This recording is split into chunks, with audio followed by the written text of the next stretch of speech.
اقوام متحدہ میں مشاہد کی حیثیت سے جگہ مل گئی۔ لبنان میں تنظیم آزادی فلسطین کی سرگرمیاں۔ اردن سے نکالے جانے کے بعد اس تنظیم نے لبنان کو اپنی سرگرمیوں کا مرکز بنا لیا، اور ابھی زیادہ وقت نہیں گزرا تھا کہ جنوبی لبنان کا یہ علاقہ فلسطین کی فوجی سرگرمیوں کا اہم مرکز بھی بن گیا۔ اس علاقے میں فلسطینی تنظیموں کو اپنی سرگرمیوں کو جاری رکھنے کی پوری آزادی دی گئی۔ پہلے یہ کہ قاہرہ معاہدے کے مطابق تنظیم آزادی فلسطین کو اس مخصوص علاقے میں اپنی سرگرمی کو جاری رکھنے کی کھلی آزادی دے دی گئی۔ دوسرے یہ کہ وہ اس مخصوص علاقے میں رہتے ہوئے اپنے دشمن کے خلاف کارروائیوں کو جاری رکھ سکتے ہیں۔ تیسرے یہ کہ فلسطینی تنظیم کو لبنان میں آباد ترکی نسل کے مسلمانوں کی اکثریت کی تائید بھی حاصل تھی، جو یہاں مسیحی حکمرانوں سے ناراض تھے، اور خاص طور پر موارنہ میں جہاں ان کی آبادی تقریباً 20% تھی۔ لبنان کی خانہ جنگ کی 31 اپریل 1975 کو لبنان میں خانگی جنگ شروع ہو گئی۔ اس دن کے متعلق یہ کہا جاتا ہے کہ کچھ گمنام مسلح افراد نے لبنان کے حزب الکتائب کے صدر شیخ بیار جمیل کو گولی مار دی۔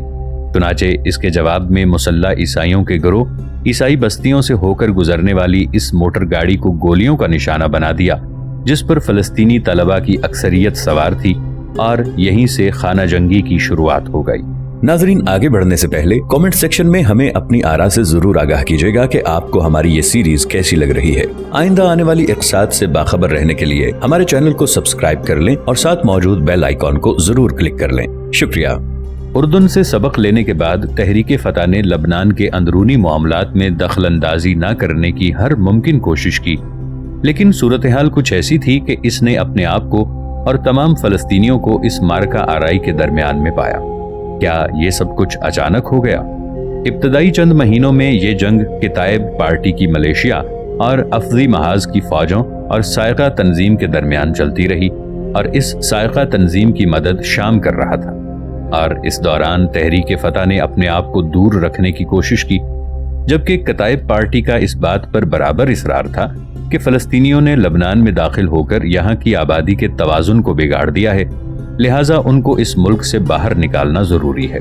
14 جنوری 1976 کتائب ملیشیا نے شمالی بیروت میں فلسطینیوں کی ایک بستی کا محاصرہ کر لیا، اور 5 دنوں کے محاصرے کے بعد کرنیتنا پر ان کا قبضہ ہو گیا، جہاں مسلمانوں اور فلسطینیوں کی کل آبادی تقریباً 30,000 تھی۔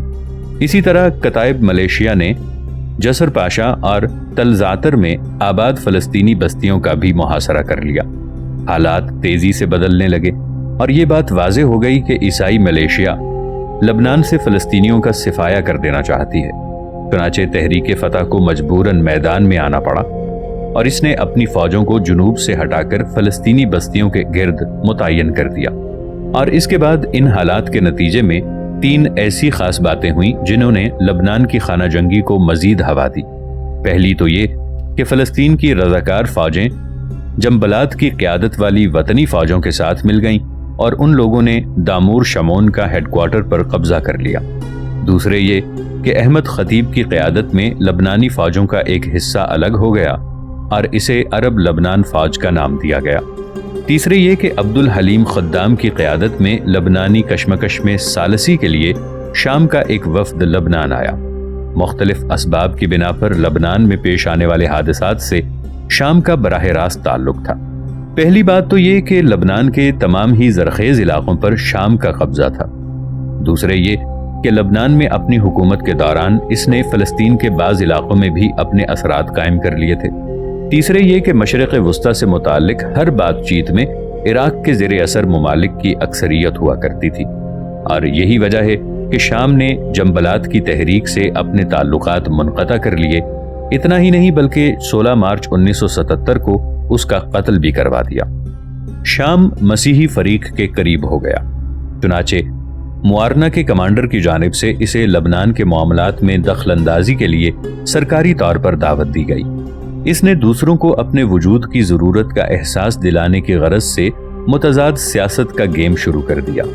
شام کی فوجیں لبنان میں داخل ہو گئیں، اور انہوں نے فلسطینیوں کے 2 اہم فوجی ٹھکانوں کا پوری طرح محاصرہ کر لیا۔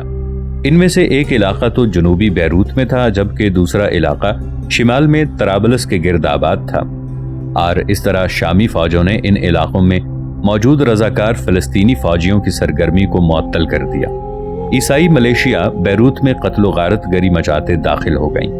اسرائیل نے بھی موقع سے فائدہ اٹھایا اور اس نے 24 جون 1976 کو اسرائیل کے ساتھ ملنے والی لبنان کی سرحد کو کھول لیا، اور اس سے پہلے ایک بار انہوں نے 1949 میں اسے کھولا تھا۔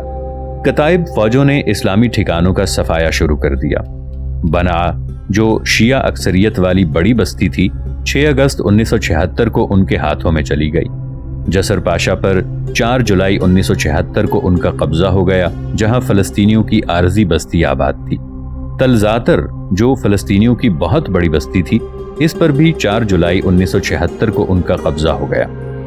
تل زعتر کا محاصرہ اور پھر عیسائی فوجیوں کا اس پر قبضہ، اس کا رضاکار تحریکوں پر دورس اثر پڑا، اور اس نے جدید فلسطینی نسل کے دلوں میں ایسی خوف اور دہشت پیدا کر دیا جیسے کہ 40 کی دہائی میں ان کے اسلاف کو بیفن کی قیادت میں ارغون کی تحریک نے دہشت زدہ کر دیا تھا۔ لیکن اس بار زیادہ تر مقتولین ان کے اپنے بھائی بند اور رشتہ دار تھے، جیسا کہ 6 سال قبل اردن میں ان کے ساتھ سانحہ پیش آیا تھا۔ شامی فوجیوں نے ساتھ ہی بلند پہاڑوں میں موجود وطنی اور فلسطینی فوجوں کے ٹھکانوں کو بھی نشانہ بنایا، جو کتائب فوجوں کے لیے مسلسل خطرہ ثابت ہو رہی تھی۔ چنانچہ یہ فلسطینی فوجیں اس اڈے کو خالی کرنے پر مجبور ہو گئیں۔ لبنان میں فلسطینی اور مسلمان فوجوں کے خلاف ان کارروائیوں کو دیکھتے ہوئے 16 اکتوبر 1976 کو ریاض میں ایک عرب کانفرنس منعقد ہوئی، جس نے لبنان میں صلح اور قیام امن کے لیے اس طرح کی شرائط رکھی۔ ایک تو یہ کہ شامی فوجوں کو ملک کی دفاعی فوجوں میں تبدیل کر دیا جائے، جو لبنانی صدر الیاس سرکیس کے حکم کے تابع ہوں گی۔ دوسرا یہ کہ لبنان کے اندرونی حالات کو بہتر بنانے کے لیے فلسطینی فوجیوں کا احترام کیا جائے، اور فلسطینیوں سے متعلق قاہرہ معاہدے کا بھی احترام کیا جائے۔ اس طرح معارنہ کے قائد کی مرضی کے مطابق شام کی فوجیں داخل ہوئیں، اور پھر وہ عرب لیگ کی مرضی کے مطابق اب تک وہاں موجود ہیں۔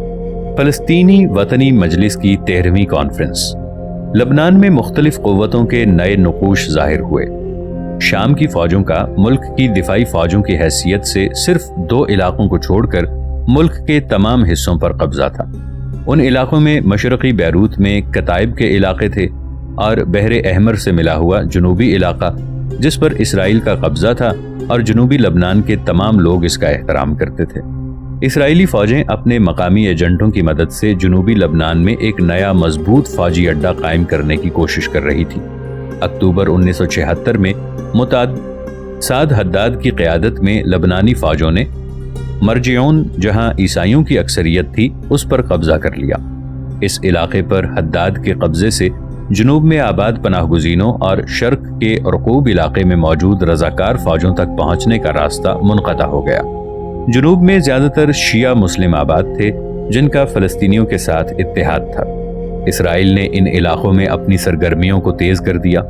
شروع ہی اس نے معارنہ میں اپنے اثرات بڑھائے اور پھر باقی شیعہ آبادیوں تک رسائی حاصل کر لی، لیکن اس علاقے میں پوری کامیابی نہ ملنے کی ایک وجہ تنظیم آزادی فلسطین کا وجود تھا۔ بہرحال اسرائیل نے سعد حداد کی قیادت میں بحر احمر سے ملے ہوئے جنوبی علاقے میں اپنی ایک آبادی قائم کر لی۔ رضاکار فوجیں اس قاہرہ معاہدے کی روح سے، جس کا تمام بڑے عرب ممالک نے اس دوران احترام کیا، اس علاقے میں اب بھی نسبتاً کچھ زیادہ آزادی کے ساتھ اپنی سرگرمیوں کو جاری رکھے ہوئے تھی۔ چنانچہ انہی حالات میں فلسطینی وطنی مجلس کی 13ویں کانفرنس منعقد ہوئی۔ اس کانفرنس نے 15 نکات پر مشتمل ایک سیاسی ایجنڈے کو منظور کیا۔ اس کانفرنس نے اقوام متحدہ کی قرارداد 262 کی سخت الفاظ میں تنقید کی اور اسی سرزمین پر ایک مستقل مملکت قائم کرنے کی دعوت دی، اور ساتھ ہی جہاں تک ممکن ہو امن گفتگو کو بھی جاری رکھنے پر زور دیا۔ انور سادات کی پیشرفت۔ فلسطینیوں کا خیال تھا کہ انور سادات جنیوا میں منعقد ہونے والی امن کانفرنس میں تنظیم آزادی فلسطین کی نمائندگی کے لیے امریکی حکومت سے بات چیت کرے گا، لیکن حقیقت تو یہ تھی کہ سادات نے مغرب کے بادشاہ شاہ حسن کی تجویز کو قبول کیا تھا، جس کے تحت مغرب میں اسرائیل اور مصر کو براہ راست بات چیت کرنے کی دعوت دی گئی تھی۔ سادات نے 19 اکتوبر 1977 کو یہ بیان دیا کہ وہ اسرائیل کے ساتھ امن معاہدے کی کوششوں کے سلسلے میں اسرائیل کے سب سے اہم عبادت گاہ تک سفر کے لیے تیار ہے۔ اس کے اس بیان نے اکتوبر کی جنگ میں اس کے شریک کار شام کے صدر حافظ اسد کو اس مسابقت میں اس کا ساتھ چھوڑنے پر مجبور کر دیا، لیکن سادات نے کسی طرح کی مخالفت کی کوئی پرواہ نہ کرتے ہوئے اپنے مشن کو جاری رکھا اور 19 نومبر 1977 کو اپنا یہ سفر پورا کیا۔ 12 نومبر 1977 کو یاسر عرفات اور حافظ اسد نے اپنے ایک مشترکہ بیان میں امت مسلمہ کے حق میں مصر کی اس خیانت پر سخت نکتہ چینی کی۔ اس بیان کے جاری ہونے کے دوسرے ہی دن سادات نے مصر میں تنظیم آزادی فلسطین کے دفتر کو بند کرنے اور قاہرہ میں فلسطینی ریڈیو نشریات کو منقطع کرنے کا حکم دیا۔ 2 دسمبر 1977 کو لیبیا، شام، جزائر، عدن، عراق کے صدور اور یاسر عرفات طرابلس میں جمع ہوئے اور انہوں نے مصر کے خلاف ایک محاذ کو تشکیل دیا جس کا نام انہوں نے جبہت الصمود والتصدی یعنی محاذ برائے مقابلہ رکھا، اور اس طرح تنظیم آزادی فلسطین کو شام کے ساتھ ہاتھ ملانے پر مجبور ہونا پڑا، اور اس دوستی سے لبنان میں ان کے مستقبل پر دورس اثرات مرتب ہوئے۔ جنوبی لبنان کی تباہ کاری۔ 11 مارچ 1978 کو فتح تحریک سے منسلک 8 رضاکاروں کے ایک گروہ نے ایک نوجوان لڑکی دلال مغربی کی قیادت میں سمندر کا سفر کیا، اور یہ لوگ اسرائیل کے مرکزی ساحل پر اتر گئے، جہاں انہوں نے ایک بھری ہوئی بس کا اغوا کر لیا اور ان کو لے کر تل ابیب چلے گئے۔ امن فوجوں کے ساتھ شدید جھڑپوں کے بعد اس بس پر قابو پایا جا سکا، لیکن اس کارروائی میں 37 افراد کی جانیں گئیں، جن میں 6 رضاکار فوجی بھی شامل تھے۔ دلال مغربی کے اس حادثے کے 3 روز بعد 25,000 اسرائیلی فوجوں پر مشتمل ایک دستہ ہلاکت و تباہی مچانے کی غرض سے جنوبی لبنان میں داخل ہوا، اور انہوں نے دسیوں بستیوں کو تباہ و برباد کر دیا اور تقریباً 700 فلسطینیوں اور لبنانیوں کو موت کے گھاٹ اتار دیا۔ یاسر عرفات نے دلال مغربی کی کارروائی کا ذکر کرتے ہوئے کہا، ہم نے 1967 کی جنگ کے بعد کیا کچھ کیا؟ ہم نے دشمن کا اپنی فوجوں اور اپنی جانوں سے مقابلہ کیا، جس کے نتیجے میں عرب فوجیں تشکیل دی گئیں، لیکن اصل جنگ اب ہمیں خود ہی لڑنی ہے، اور اس کے لیے ضروری ہے کہ اس علاقے کو گرم رکھا جائے۔ 19 مارچ 1978 کو اقوام متحدہ کی امن کونسل نے قرارداد نمبر 425 کو منظور کیا، جس میں لبنان سے اسرائیلی فوجوں کے فوراً نکل جانے کا مطالبہ کیا اور جنوبی لبنان کے لیے ایک بین الاقوامی امن فورس تشکیل دینے کا فیصلہ کیا گیا، اور عملی طور پر اسرائیلی فوجوں نے اپنے 41 ٹھکانوں کو بین الاقوامی فوجوں کے حوالے کر دیا، لیکن 5 سے 10 کلومیٹر کے سرحدی علاقوں میں اسرائیل کی فوجیں سعد حداد کی ملیشیا کے زیر کمان موجود تھیں۔ معاہدہ کیمپ ڈیوڈ۔ 17 ستمبر 1978 کو سادات نے بیگن اور امریکی صدر کارٹر کے ساتھ کیمپ ڈیوڈ معاہدے پر دستخط کیے، اور اس معاہدے کی روپ ریکھا اس طرح کی تھی: مقدمہ اور تمہید، مغربی کنارے اور غزہ کے علاقوں سے متعلق مستقبل کا نقشہ۔ اس معاہدے کی ایک شق یہ بھی تھی جس میں مصر اور اسرائیل کو 3 مہینے کے اندر ایک امن معاہدے کو آخری شکل دینے کی بات کہی گئی تھی۔ اس معاہدے میں اس بات پر بھی زور دیا گیا کہ اسرائیل اپنے پڑوسی ممالک سے تعلقات کو استوار اور خوشگوار بنائے۔ اس معاہدے کی روح سے مقبوضہ فلسطینی علاقوں میں 5 سال کے لیے ایک خود مختار حکومت یعنی حکم ذاتی قائم کرنے کی بات کہی گئی تھی، جو اس عبوری مدت کے دوران یہاں کے انتظامی امور کی دیکھ بھال کرے گی، اور اس عبوری حکومت کے زیر نگرانی اسرائیلی فوجوں کے انخلا کا عمل مکمل کر لیا جائے گا اور باقی فوجوں کو پرامن علاقوں میں بھیج دیا جائے گا۔ پھر اس عبوری مدت کے ختم ہونے کے بعد 3 سال کے اندر مغربی کنارے اور غزہ کے علاقوں سے متعلق آخری شکل کو متعین کرنے کے لیے بات چیت کا نیا دور شروع کیا جائے گا، اور اس عبوری مدت کے اختتام پر اسرائیل اور اردن کے درمیان ایک امن معاہدے پر دستخط کیے جائیں گے۔ نویں عرب چوٹی کانفرنس کے دوران مصر کو عرب لیگ سے خارج کرنے کا فیصلہ کیا گیا، لیکن اس کے باوجود مصری صدر انور سادات نے اسرائیل کے ساتھ 26 مارچ 1979 کو امن معاہدے پر دستخط کر دیا۔ ایران کا اسلامی انقلاب۔ ایران میں اسلامی انقلاب کے شیدائیوں اور رضاکار فوجی فلسطینی تنظیموں کے درمیان نہایت گہرے روابط تھے۔ ایران میں اسلامی انقلاب لانے والوں کی اکثریت نے فلسطینی فوجی کیمپوں میں ہی فوجی تربیت حاصل کی تھی، اور جب مغرب نواز اور اسرائیل دوست شاہ کے خلاف ان کا انقلاب کامیاب ہوا تو ان کی خوشی کی کوئی انتہا نہ رہی اور انہوں نے جگہ جگہ اس طرح کے نعرے لکھے: